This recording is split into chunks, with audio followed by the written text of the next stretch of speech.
posez sûrement des questions sur l'énergie nucléaire. Vous êtes curieux, sceptique, intrigué, peut-être un peu inquiet. Vous cherchez à vous faire une opinion par vous-même. Nous vous proposons ces podcasts pour vous aider à mieux comprendre comment cette énergie est produite, quel est son rôle dans notre vie quotidienne, dans notre futur. Comment ça marche? Est-ce que c'est fiable? À quoi ça sert? À quoi ça peut servir? Aujourd'hui, nous sortons un grand thermomètre car nous allons prendre la température des centrales nucléaires. Le nucléaire en clair, un podcast de la Sfen, présenté par Jérôme Godefroy. Coup de chaud sur les centrales nucléaires, c'est le titre de ce podcast. Le réchauffement climatique est une réalité, il a des conséquences dans beaucoup de domaines et par exemple dans l'industrie nucléaire civile. Pour produire de l'électricité à partir de matières nucléaires, deux facteurs importants doivent être pris en compte. L'alimentation en eau et la température des installations. Ces deux facteurs d'ailleurs sont liés. Si la température extérieure augmente, il faut s'adapter. On se pose beaucoup de questions tous les étés, notamment pendant les périodes de canicule. Alors pour répondre à ces questions, avec nous deux invités. Catherine Alwax, bonjour. Bonjour. Vous êtes à EDF, mais qu'est-ce que vous faites exactement à EDF? Alors à EDF, je suis en charge du programme d'adaptation du parc nucléaire et thermique aux conséquences du dérèglement climatique. Et en face de vous, Rémi Garçon. Bonjour monsieur Garçon. Bonjour. Qu'est-ce que vous faites dans la vie? Alors je travaille à EDF comme hydrométéorologue. Hydrométéorologue, ça j'ai jamais entendu parler. Non, c'est très spécial. Alors la météorologie, tout le monde connaît, et on complète un peu, on fait un agrégat entre la météorologie et l'hydrologie. L'hydrologie, c'est l'étude de la phase terrestre du cycle de l'eau, la manière dont l'eau qui vient du ciel s'écoule jusqu'aux rivières pour rejoindre la mer. Alors, d'abord, un préalable sur les centrales nucléaires. Les centrales nucléaires ont besoin d'eau. Ah oui, les centrales nucléaires ont besoin d'eau. Elles ont besoin d'eau dans leur cycle en particulier. Elles ont besoin d'eau pour ce qu'on appelle le refroidissement. Donc c'est pour ça qu'elles sont en général installées près de ce que nous appelons une source froide, c'est-à-dire soit un fleuve, soit la mer. Parce que le principe d'une centrale nucléaire, de toutes les centrales d'ailleurs, c'est de faire chauffer de l'eau. Le principe d'une centrale nucléaire, c'est de produire de la vapeur pour pouvoir produire de l'électricité. Donc évidemment, elle utilise de l'eau. Mais ce qui nous intéresse, nous, quand on parle de source froide, c'est le fait qu'elle utilise de l'eau pour son refroidissement. Et elle restitue la majorité de cette eau au milieu, mais réchauffée. Et ce n'est pas de l'eau radioactive. Non, c'est absolument pas de l'eau radioactive. Ce sont des circuits séparés, ça il faut bien le dire. Tout à fait. Et on voit aussi dans certaines centrales des grandes tours, ce qu'on appelle des aéroréfrigérants. Tout à fait. Alors ces grandes tours, justement, sont des tours qui permettent le refroidissement. Et ce qui s'échappe de ces tours, c'est de la vapeur d'eau. Alors, non radioactive. Le réchauffement de l'eau, c'est la température extérieure, quand l'eau se réchauffe, l'eau des rivières par exemple, ou alors est-ce que c'est les centrales nucléaires qui réchauffent l'eau? Alors, il y a deux choses, mais ça, Hervé l'expliquera mieux que moi. Il y a bien sûr une problématique de réchauffement global de l'eau. Et nous par le phénomène de production d'électricité, nous réchauffons l'eau que nous utilisons pour refroidir. Et donc, nous rejetons de l'eau dans des contraintes extrêmement précises, puisque nous avons des arrêtés qui ne nous autorisent pas à avoir des réchauffements de l'eau trop importants en aval des centrales. Et c'est une des questions à laquelle nous sommes confrontés aujourd'hui dans le cadre du dérèglement climatique global. Rémi Garçon. Oui, alors effectivement, comme le disait Catherine, on peut parler de réchauffement dans ce métier à la fois pour parler du réchauffement technique lié à l'installation industrielle. Et donc, si Catherine en est d'accord, ce problème, il n'est pas spécifique à l'industrie nucléaire. C'est-à-dire que n'importe quelle centrale thermique, qu'elle utilise du gaz, du fioul, du charbon, a exactement le même problème. Simplement, en France, le paysage, c'est plus des centrales nucléaires. Voilà, donc ça, c'est le problème industriel de réchauffement de l'eau qui est assez local et encadré par la réglementation. Par contre, à ce réchauffement-là s'ajoute un réchauffement de fond de la planète lié au problème du climat. Et on le voit très précisément dans les épisodes de canicule. Oui, il ressort effectivement dans les épisodes de canicule. Alors on a tendance à en parler davantage chaque année. Là encore, ce n'est pas vraiment le problème de l'énergie nucléaire, c'est un problème de réchauffement qui se manifeste beaucoup en moyenne, mais un peu plus dans les périodes de sécheresse, un peu plus dans les périodes d'été. Donc on entend parler des températures de l'air qui augmentent, un peu plus en été qu'en moyenne sur l'année. Et ça, ce qui est vrai pour l'air, c'est vrai pour l'eau. Sans oublier qu'au-delà du réchauffement de l'eau, il y a aussi une baisse progressive des niveaux d'eau rencontrés en été. Justement, donc il y a deux facteurs. Il y a la chaleur et l'évaporation, d'une certaine façon. Il y a aussi ça. Oui, effectivement, le problème... Alors, si on doit parler climat, le problème de l'évolution climatique, alors c'est plus de chaleur à la surface du sol à cause de l'effet de serre supplémentaire engendré par l'excédent de gaz carbonique dans l'atmosphère. Donc, plus de chaleur, ça veut dire qu'on fait tout sécher plus vite. C'est vrai pour votre linge, mais c'est vrai aussi pour la végétation, pour le sol. Donc, cette végétation, ce sol sèche plus vite qu'avant. Quand il pleut, ils absorbent davantage une partie plus grande de l'eau de pluie qu'auparavant. Et donc, la partie de l'eau de pluie qui rejoint les rivières, notamment en été, en saison chaude, elle est plus mince. Et c'est pour ça que le niveau des rivières a tendance à baisser, spécialement en été. Catherine Laboix, est-ce que les problèmes se posent de la même manière pour les centrales qui sont au bord d'une rivière, d'un cours d'eau, et les centrales qui sont au bord de la mer ? Non, alors le phénomène de réchauffement est évidemment plus marqué en bord de rivière. D'abord parce que, comme l'a dit Rémi, il y a un phénomène global et puis il y a les multi-usages de l'eau. Il n'y a pas que les installations industrielles en bord de rivière. Il y a évidemment les agriculteurs, il y a le tourisme, il y a beaucoup de choses. Quand vous-même vous mettez en route des climatiseurs, vous réchauffez l'atmosphère en refroidissant votre appartement. Donc ce phénomène-là est global. Donc évidemment, c'est plus marqué en rivière. L'impact, mais Rémi en parlera certainement mieux que moi, l'impact de la fonte des glaciers est une réalité aussi. Nous avons globalement moins d'eau en été aujourd'hui. C'est un phénomène connu. Donc le phénomène est plus important sur les rivières et moins important en bord de mer. C'est pour ça qu'on a plutôt des projets aujourd'hui en bord de mer. Mais on regarde un autre phénomène en bord de mer qui n'est pas le sujet d'aujourd'hui, néanmoins, qui est celui de la montée du niveau de la mer, qui est aussi une réalité que nous prenons en compte dans les réflexions que nous avons pour l'adaptation du parc nucléaire et thermique, puisque comme Rémi l'a appelé, nous avons aussi un problème sur les instants thermiques. Tout le monde a ce sujet et autres. Et donc, on regarde aussi ce qui va se passer dans les années à venir avec la montée du niveau de la mer. Alors, justement, les centrales actuelles, avant même l'EPR, le parc actuel, il a été conçu dans les années 70. Est-ce qu'on avait prévu le réchauffement auquel on assiste aujourd'hui ? Rémi Garçon. On en parlait beaucoup moins dans ces années-là. Ouais. Moi-même, j'avais à peine commencé ma carrière. Donc, si on se rappelle bien, quelques scientifiques pointus, et c'était une poignée de personnes s'intéresser au problème, mais finalement, il est apparu vraiment à un public plus large, on va dire, au tout début des années 90, quand l'année de la Terre. Oui, 92, le GIEC a rendu son premier rapport, je pense en 91 peut-être. Nous, en France, on a eu 2 sécheresses avec une canicule, enfin une vague de chaleur, on va dire, une année chaude en 89 et de nouveau en 90, une absence d'eau. Donc ça a été un petit peu le début pour nous, le signal qu'on rentrait peut-être dans une autre époque il y a 30 ans. Est-ce que les centrales, Catherine, étaient conçues pour faire face aux phénomènes climatiques qu'on observe aujourd'hui ? Alors, les centrales ont été conçues avec des très grandes marges.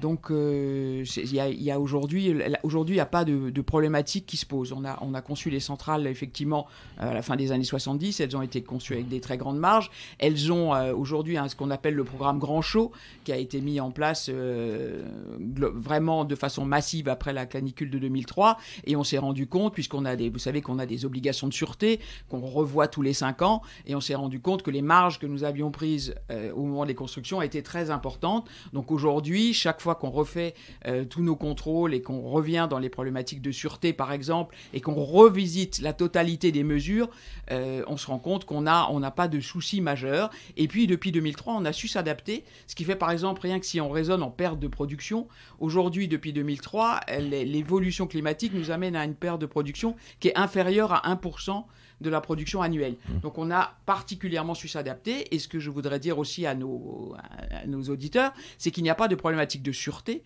Il y a une problématique qui est liée au refroidissement, uniquement du process. Et dans ce cas-là, on l'a vécu l'année dernière, si vraiment nous sortons du cadre réglementaire qui nous est imposé, et en particulier du cadre qui nous dit vous ne pouvez pas réchauffer la rivière de plus de tant de degrés, les centrales s'arrêtent. Ça a été le cas l'année dernière sur la Meuse avec la centrale de Chaux. Comment ces normes sont-elles fixées ? Je pose la question à vous deux. En fonction de quels critères ? Est-ce qu'on a on va regarder les données historiques très loin dans le temps ? Rémi Garçon ? Je ne saurais pas trop parler justement de la négociation sur les normes vraiment. Par contre, on prend en compte surtout l'état écologique des rivières. C'est-à-dire que c'est ça qui, à la fin, c'est ce qui intéresse le citoyen. C'est est-ce que l'activité industrielle menace la santé écologique des milieux en général et celle des rivières. Quand on parle de crues millénaires, ça référence à quelque chose. C'est une référence au passé, ça, non ? Oui, alors effectivement, par rapport à des événements graves, on prend des points de repère sur le passé pour savoir, typiquement, pour mesurer les marges dont on dispose. On va regarder le passé. Actuellement, on se méfie parce qu'on sait que les choses changent. Donc tout ce qu'on a observé dans le passé nous apprend des choses, mais il faut réfléchir à comment elles peuvent être modifiées dans le futur en climat changeant. Voilà, les crues, après, c'est un autre problème que celui dont on parlait à l'instant. Non, le vrai sujet, c'est vraiment le problème du milieu, comme on disait, donc c'est essentiellement lié à la faune et à la flore, donc c'est là-dessus qu'on est particulièrement vigilant. Donc malgré le fait que, je pense que Rémi le dira aussi, on voit une évolution des peuplements en amont d'une centrale, donc en dehors de la centrale, déjà réelle, et évidemment on veille à ce que la centrale, qu'elle soit thermique ou nucléaire, n'ait pas d'impact sur la population de la faune et de la flore en aval du site. Je reviens quand même aux crues, parce que c'est un problème, c'est un problème d'eau. Il y a eu par exemple une crue importante, une inondation à la centrale du Blayais, c'est en Gironde, en décembre 99. C'est un phénomène aussi important. Oui, il y a des phénomènes naturels qui amènent beaucoup d'eau au droit d'installation de production. Ceci dit, dans le cadre de la tempête du Blayais du 27 décembre 1999, on n'était pas vraiment sur une crue, on était sur une tempête avec une surcote plus une forte houle dans l'estuaire de la Gironde. Donc, mais ça fait partie des choses qui sont très regardées. Et si on parle maintenant de crues, alors on va parler plutôt des sites fluviaux de production. Ils sont en général basés sur des fleuves ou des grandes rivières. Sur la tendance qu'on observe aujourd'hui sur ces fleuves, ces grandes rivières, ça n'est pas une tendance à l'inflation, à avoir des crues de plus en plus fortes, etc. On entend parler de crues, mais souvent sur des petits bassins au bord de la Côte d'Azur, des choses comme ça. Quand on regarde les grandes crues de la Loire, il faut remonter au 19e siècle pour en voir trois, en 1846, 1856, 1866. Si on regarde sur la Garonne, on se souvient tous de la crue de 1875. La Seine, on parle toujours de la crue de 1910. Vous voyez, il n'y a pas une accumulation de crues sur les grandes rivières comme on peut avoir une accumulation de canicules depuis 20 ans, par exemple. Catherine ? C'est-à-dire que la problématique des crues, elle concerne bien sûr les installations industrielles, mais elle concerne surtout les villes. Donc il y a eu énormément de dispositifs, comme le rappelle Rémi, qui ont été mis en place aujourd'hui pour gérer les crues des grands fleuves. On voit que ce soit les bassins de la région de Troyes sur la Seine, ou bien sûr tous les bassins qui ont été mis en place pour protéger Lyon. Donc on est peu impacté par le phénomène de crues fluviaux. Alors quand même, Rémi, c'est un peu votre spécialité. Est-ce qu'il y a une gestion commune des installations nucléaires et des barrages et des installations hydroélectriques ? Est-ce que c'est lié ou pas ?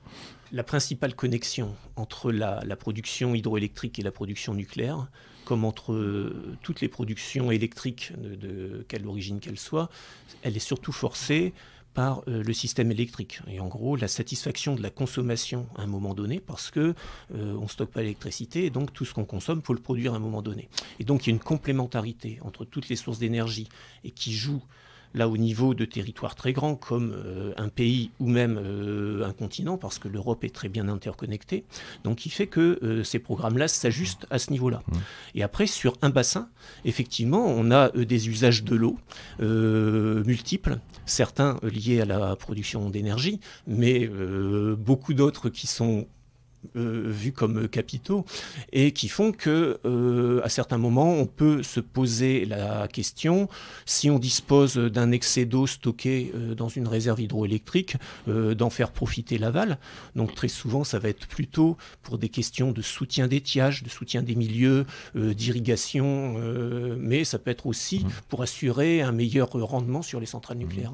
Catherine, on disait au tout début que les centrales étaient toujours au bord d'une rivière ou d'un océan ou d'une mer. Est-ce qu'on peut imaginer une centrale sans alimentation en eau ? Alors, il faut bien comprendre que la technologie nucléaire, elle s'adapte très très bien. On a des sous-marins nucléaires à propulsion nucléaire et on a aussi des centrales qui aujourd'hui fonctionnent dans des milieux extrêmement arides. Vous avez vu le lancement de la centrale aux Émirats Arabes Unis. Qui est au bord de la mer quand même, non ? Oui, mais qui est quand même dans un milieu extraordinairement sec. Ouais. Et puis, il y a la centrale de Palo Verde, qui est en Arizona, qui, elle, est refroidie uniquement par les eaux usées produites par la ville de Phoenix. Donc, c'est les habitants de la ville de Phoenix qui refroidissent leur centrale. Absolument. Ouais. Donc, c'est un choix technologique. Alors, c'est vrai qu'en France, on a fait le choix d'avoir un parc optimisé dès l'origine entre l'hydraulique et le nucléaire. On a fait un choix qui permettait d'avoir une électricité très peu chère. Il faut se le rappeler. Le choix des grands anciens était particulièrement adapté aux réalités. Donc, on a fait une énergie abondante et peu chère. Demain, si on devait évoluer, bien sûr qu'on adaptera la technique nucléaire. Elle s'adapte à tous les milieux. Vous avez des centrales nucléaires en Sibérie, vous avez des centrales nucléaires au Canada avec des prises d'eau sous la glace. Elle s'adapte au climat. C'est toujours du nucléaire, mais évidemment, elle est adaptée en matière de refroidissement, en matière technologique, au climat auquel elle va être confrontée. On a parlé de la chaleur, des problèmes d'eau. Il y a aussi d'autres conditions extrêmes. C'est le grand froid, justement. Est-ce que pour les centrales nucléaires, le grand froid est un problème ? Alors, ce qu'on remarque, mais Rémi en parlera mieux que moi, c'est quand même le dérèglement climatique. Demain, certes, on a un phénomène de réchauffement, mais il ne nous privera pas des grands froids. On a vu un petit phénomène cette année. Alors, je sais que les météorologues sont pas tous d'accord pour nous dire si le vortex polaire qu'on a vécu est lié au dérèglement climatique ou pas. Mais on a vu donc le phénomène particulièrement marqué au Texas. Donc, vous savez, au Texas, il y a 4 tranches nucléaires. Sur les 4 tranches nucléaires, une a été impactée par le très grand froid, très peu de temps pour un problème de gel, pas du tout sur la centrale, mais sur le transformateur qui permettait la sortie. L'eau de refroidissement était gelée, quoi. Non, c'est pas l'eau, c'est le transformateur, juste qu'il y a eu un souci. Par contre, les 3 autres tranches ont fonctionné parfaitement, et nos centrales ont toujours intégré les grands froids, puisqu'il y a une époque où on des moins 20 degrés, vous savez, tous les camions tombaient en panne sur l'autoroute, on les a connus il n'y a pas très très longtemps, c'était dans les années 80, donc bien sûr, elles intègrent la problématique du grand froid. Ami ? Oui, j'ai pas grand-chose à ajouter là-dessus. Effectivement, comme le disait Catherine, le problème du grand froid, il est vu depuis longtemps. Alors, les années les plus froides qu'on a eues depuis les débuts du grand parc nucléaire, c'était 85, 86, 87. On a eu un enchaînement avec une très grosse vague de froid en 85, puis 2 autres plus limitées, plus régionales en 86, 87. Et finalement, les choses qu'on a vues depuis sont plutôt moins graves. Néanmoins, on continue à étudier tous les phénomènes liés au froid, y compris dans la rivière. La prise en glace partielle, ce qu'on appelle le frasile sur les rivières, c'est un phénomène qui intéresse la source froide du nucléaire et qui est traité comme tel. Maintenant, on ne s'attend pas du tout à ce que ces phénomènes-là s'accentuent avec le réchauffement climatique. On reste prudent parce que, comme le disait Catherine, le réchauffement climatique, ça ne fait pas disparaître du jour au lendemain la neige, les vagues de froid. Les vagues de froid, elles sont souvent liées à des anomalies de circulation atmosphérique qui fait que, un hiver donné, l'air vient un peu plus de Sibérie, et à ce moment-là, même si la Sibérie est plus chaude que d'habitude, c'est quand même une vague de froid en France. Alors, on réfléchit maintenant aux centrales nucléaires de demain, à la nouvelle génération, au-delà de l'EPR. Est-ce que dans les conceptions qu'on va avoir sur le nucléaire du futur, les phénomènes climatiques vont être pris en compte davantage, Catherine ? Alors, bien sûr qu'ils sont pris en compte. D'abord, on a l'énorme chance de disposer chez EDF d'un groupe de chercheurs de très très haut niveau. Donc, on a un service climatique depuis de très très longues années interne qui nous permet d'avoir toutes les cinétiques de température, de l'air, de l'eau, travail que fait Rémi sur les grands étiages, qui est suivi de très très près. Donc on a une équipe dédiée depuis toujours à cette étude. Donc évidemment que les nouvelles centrales et les sites qui seront choisis pour les accueillir intègrent les nouvelles données. On participe aux travaux du GIEC. On a des collaborations très importantes avec Météo France. Dans mon projet, par exemple, Météo France travaille avec nous et suit de très près tout ce qu'on met en place, puisque nous, on travaille sur des scénarios régionalisés. Ça les intéresse particulièrement. Donc, bien sûr qu'on intègre les dynamiques à 2050 et à 2100. Aujourd'hui, la principale incertitude climatique, c'est nous. C'est notre capacité individuelle et collégiale à réduire les gaz à effet de serre. Quand on regarde les trajectoires du GIEC, ça ne sert à rien de dire « Oh mon Dieu, c'est affreux ». Oui, ça peut être affreux si nous ne faisons rien. Mais nous sommes l'incertitude principale du climat. Et ce que dit Rémi quand il dit « On essaye de comprendre ce qui se passe », eh ben on a un énorme faisceau d'incertitudes dont la principale, c'est vous et moi. Oui, c'est la première, effectivement. On peut ajouter, par exemple, si on prend la référence au parc nucléaire français, le bilan sur 40 ans du grand parc nucléaire français, c'est entre 10 000 et 15 000 TWh produits. Quand on regarde ce qu'aurait causé c'est la même production d'électricité si on avait fait le choix d'autres pays européens d'utiliser du thermique à flamme, c'est tant de dioxyde de carbone, c'est à la surface de la planète des dizaines de milliards de mètres cubes d'eau qui s'évaporeraient. Ce serait l'équivalent d'une Seine ou d'une Loire quelque part dans le monde qui ne coulerait plus. Donc voilà, c'est typiquement ce genre de choix d'utilisation d'énergie décarbonée, d'économie de temps en temps sur nos modes de vie, d'utilisation d'énergie, de réduction de nos transports, qui peut changer les choses pour demain. Pour conclure, on peut dire que le changement climatique, le réchauffement qu'on constate tous, ne va pas freiner le nucléaire civil.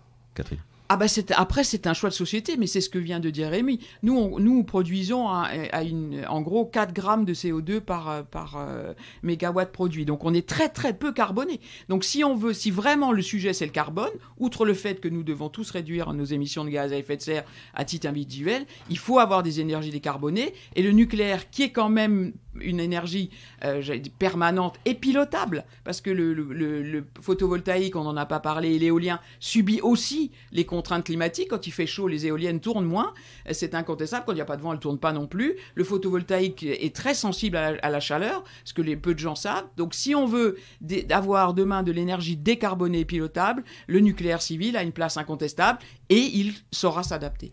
Eh bien, nous vous remercions tous les deux, Catherine Halbach et Rémi Garçon. Vous pouvez retrouver ce podcast et tous les autres podcasts produits par la Sfen chez vos diffuseurs habituels et sur le site de la Sfen, sfen.org. À bientôt. Merci beaucoup. À bientôt. Merci.